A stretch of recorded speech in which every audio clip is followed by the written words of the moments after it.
Hello everyone, welcome back to Commerce gallery.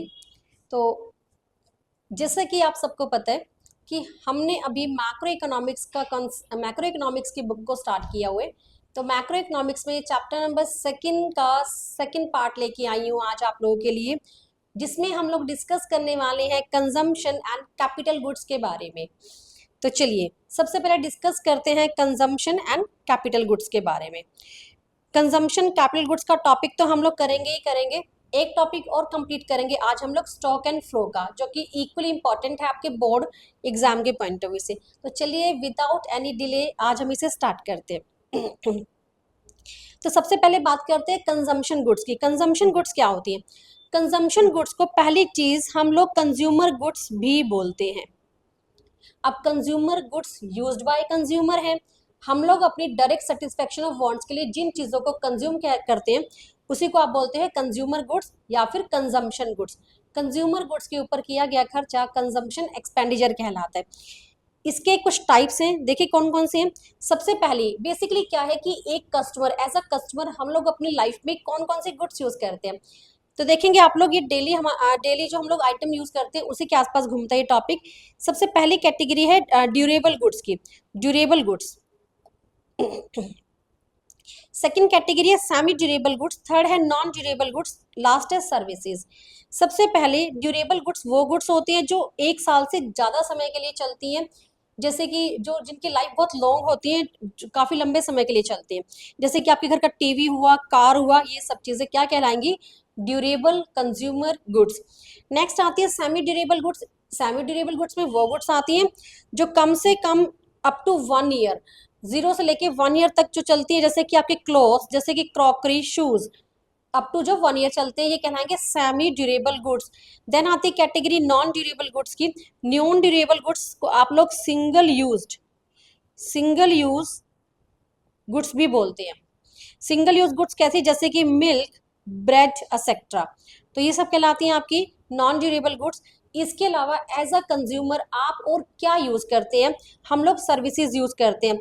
Services क्या होती है? नॉन मटेरियल गुड्स होती हैं which directly satisfy the human wants, जैसे कि doctor, lawyer, engineer, architect, painter, इन सब की सर्विसेज। तो ये सब गुड्स हमारी वांट्स को डायरेक्टली सेटिस्फाई करती हैं, क्या कहलाएंगी? Consumer goods. कितने कैटेगरी है? 4। Durable up more than 1 year, semi durable up to 1 year, non durable single use consumer goods भी कहते हैं, और सर्विसेज। इसके अलावा एज अ कंज्यूमर और हम लोग कुछ भी यूज नहीं करते हैं। सेकेंड कैटेगरी आती है कैपिटल गुड्स। ये यूज की जाती हैं बाय द प्रोड्यूसर्स। तो कैपिटल गुड्स कौन सी गुड्स होती हैं? Are those final goods which help in production of other goods and services, for example plant, machinery, equipments, जो दूसरे गुड्स के प्रोडक्शन करने में हेल्प करती हैं। सॉरी। कैपिटल गुड्स के अंदर capital goods normally used by producers होती हैं, नॉर्मली ऑफ हाई वैल्यूज होती हैं, are the fixed assets of producers होती हैं, और several year of expected life होते हैं। तो ये था एक छोटा सा टॉपिक जहाँ पे हम लोगों ने डिस्कस किया कंजम्पशन गुड्स और कैपिटल गुड्स के बारे में। तो अब हम लोग देखेंगे इसका नेक्स्ट टॉपिक जो रहने वाला है क्या, एक क्वेश्चन की फॉर्म में। देखिए एक बहुत ही इंपॉर्टेंट क्वेश्चन जो अगेन बोर्ड के पॉइंट ऑफ व्यू से पूछा गया हुआ क्वेश्चन है पहले ये। तो क्वेश्चन क्या है कि all producer goods are not capital goods. All producer goods are not capital goods, but इसमें हम अगर ऐड करना चाहें आगे तो हम ऐड कर सकते हैं, but all capital goods are producer goods. Explain the statement. तो देखें भाई फटाफट से, प्रोड्यूसर गुड्स के अंदर 2 तरह की गुड्स आती है। प्रोड्यूसर गुड्स क्या है? जो यूज बाय प्रोड्यूसर्स हैं। प्रोड्यूसर क्या यूज करेगा? या तो रॉ मटेरियल यूज करेगा या फिर उसे मशीनें चाहिए प्रोडक्शन करने के लिए। अब मशीनों, plant, land, in building equipments, इन सबको आप कैपिटल गुड्स भी बोलते हैं। तो यहाँ पे देखें प्रोड्यूसर गुड्स के अंदर 2 चीजें आई, क्या? सिंगल यूज प्रोड्यूसर गुड्स और कैपिटल गुड्स। अब क्वेश्चन था कि ऑल प्रोड्यूसर गुड्स, ऑल मतलब ये दोनों, सिंगल यूज प्रोड्यूसर गुड्स भी और कैपिटल गुड्स भी, आर नॉट कैपिटल गुड्स। तो ये जो रॉ मटेरियल है क्या ये कैपिटल गुड्स है? Answer is no. तो नहीं हुई ना सारी प्रोड्यूसर गुड्स कैपिटल गुड्स। लेकिन जो ऑल प्रोड्यूसर गुड्स है, ऑल कैपिटल गुड्स है, सॉरी, ऑल कैपिटल गुड्स, जितनी भी कैपिटल गुड्स है वो क्या कहलाएंगी? प्रोड्यूसर गुड्स जरूर कहलाएंगी। तो ये था एक छोटा सा क्वेश्चन इस टॉपिक से जो हम लोगों ने अपने वीडियो में डिस्कस किया। चलिए अब हम चलते हैं अपने नेक्स्ट टॉपिक की तरफ जो कि रहने वाला है difference between stock and flow. Exam से मैनी टाइम्स इस टॉपिक से क्वेश्चन आए हैं, तो चलिए उसे समझते हैं।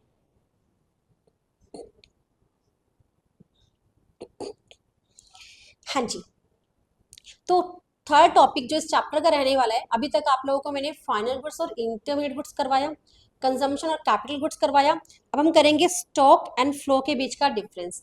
इकोनॉमिक्स के अंदर, मैक्रो इकोनॉमिक्स के अंदर जितने भी कॉन्सेप्ट्स हम लोग पढ़ते हैं, या तो वो स्टॉक की कैटेगरी में आते हैं या फिर वो फ्लो की कैटेगरी में आता है। ये डिपेंड करता है उनके नेचर के ऊपर। तो चलिए देखते हैं कैसे। सबसे पहले मीनिंग की बात कर लेते हैं। Stock refers to value of a variable at a point of time. निश्चित फिक्स टाइम जहाँ पे आ जाएगा वहां पे वो चीज क्या बन जाएगी, स्टॉक वेरिएबल बन जाएगा। लेकिन फ्लो वेरिएबल क्या होता है, value of variable during a period of time, जैसे कि पर वीक, पर मंथ, पर क्वार्टर, हाफ ईयरली या ईयरली, इस तरीके की चीजें क्या बन जाएंगी, आपकी फ्लो वेरिएबल बन जाएंगी। स्टॉक टाइम डायमेंशन नहीं होता, लेकिन फ्लो कैसा होता है आपका, टाइम डायमेंशन होता है। देखिए जैसे कि per hour, per month, per year. ठीक है, अभी हम एग्जाम्पल भी लेंगे यहाँ पे। लास्ट डिफरेंस है कि स्टॉक फ्लो को इम्पेक्ट करता है और फ्लो जो है वो स्टॉक को इम्पेक्ट करता है, यानी दोनों क्या है, इंटरडिपेंडेंट है एक दूसरे के ऊपर। फॉर एग्जाम्पल सबसे पहले देखिए हमारे पास यहाँ पे कुछ एग्जाम्पल्स हैं, इनसे हम समझते हैं। एग्जाम में एग्जाम्पल्स ही आते हैं जहाँ पे आपको मीनिंग के साथ रीजन देना, मीनिंग एज अ रीजन देना पड़ता है। सबसे पहला पॉइंट है इन्वेस्टमेंट। इन्वेस्टमेंट क्या है, इन्वेस्टमेंट एक फ्लो कॉन्सेप्ट है। बिजनेस पे इन्वेस्टमेंट रेगुलर इंटरवल्स पे हो रही होती है, तो वो क्या कहलाएगा, फ्लो कॉन्सेप्ट कहलाएगा, because of period of time में। नेक्स्ट आपके पास है मॉनेटरी एक्सपेंडिचर, या मैं बोलूँ मंथली एक्सपेंडिचर। अब घर के खर्चे तो हर महीने ही आते हैं, तो वो क्या बन जाएंगे आपके, फ्लो कॉन्सेप्ट, मंथली। अब पीरियड ऑफ टाइम्स का कॉन्सेप्ट है। 100 रुपीज नोट, 100 रुपए का नोट एक स्टॉक कॉन्सेप्ट है, क्योंकि ये एक पॉइंट ऑफ टाइम पे एक फिक्स्ड अमाउंट को दिखा रहे हैं। 100 रुपए का नोट, 500 का नोट, 1000 का नोट या 2000 का नोट, जो भी नोट है। अब देखिए a family consumption of sugar, तो हर महीने आप शुगर कंज्यूम करते हैं, तो कंजम्पशन ऑफ शुगर क्या बनेगा आपका, फ्लो कॉन्सेप्ट बनेगा। Service of a tutor, tutor की सर्विस, ये भी फ्लो कॉन्सेप्ट है, जैसे कि आप मंथली फीस भरते हैं, तो ये क्या बनेगा आपका, सर्विसेज एक फ्लो कॉन्सेप्ट बनेगी। प्रोडक्शन, कंजम्पशन या सेल, ये सारी चीजें आपकी फ्लो कॉन्सेप्ट होती हैं, because a period of time का कॉन्सेप्ट होता है कि जून की सेल कितनी है, जून का प्रोडक्शन कितना है, मई की सेल कितनी है, मई का प्रोडक्शन कितना है, मंथ वाइज क्वार्टरली सेल कितनी है, क्वार्टरली प्रोडक्शन कितना है, तो यहाँ पे पीरियड ऑफ टाइम को डिनोट करते हैं। लास्ट है machinery of a sugar mill. अब बात हो रही है मशीनरी की, तो मशीनरी तो एक स्टॉक कॉन्सेप्ट है, क्योंकि एक पर्टिकुलर पॉइंट ऑफ टाइम पे मशीनरी फिक्स्ड होती है, ऐसा नहीं कि हर महीने मशीनरी चेंज हो रही है। तो that's all about from my side. इसके अलावा और भी बहुत सारे एग्जाम्पल्स है जो एग्जाम में आते हैं, आपको रैशनली सोचना है कि वो स्टॉक है या फिर फ्लो है।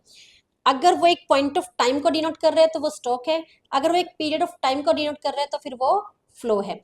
तो चलिए इसके साथ ही आज का वीडियो एंड करते हैं। तो होप सो आपको समझ में आया। तो आप मुझे कमेंट बॉक्स के अंदर ये लिख के बताइएगा कि जो नेशनल वेल्थ है, एक वर्ड होता है नेशनल वेल्थ, एक वर्ड होता है नेशनल इनकम,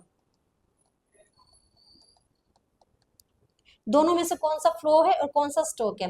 चलिए मैं आपको मिलती हूँ अपने नेक्स्ट वीडियो में। अगर आपको कोई चीज समझ नहीं आती तो प्लीज कमेंट करके पूछिए, अदरवाइज वीडियो को लाइक कीजिए अगर आपको वीडियो अच्छे लगते हैं। Thank you so much, bye bye.